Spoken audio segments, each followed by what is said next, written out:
Comilla Comilla rail station. Comilla rail স্টেশনের মধ্যে দুইটা গাড়ি দাঁড়িয়ে আছে প্ল্যাটফর্মে। একটা হচ্ছে মেইন লাইনে, আরেকটা হচ্ছে প্ল্যাটফর্মে, যাতে যাত্রীরা তাদের সঠিক গন্তব্যে পৌঁছাতে পারে, যাতে কোনো কারণে অসুবিধা না হয়। এই জন্য গাড়িটা একবারেই সাইডে প্ল্যাটফর্মে দাঁড়িয়ে আছে।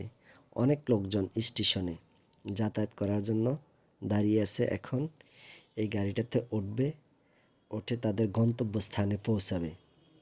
বিশাল বড় একটা rail station, Comilla rail station. এই যে গাড়ির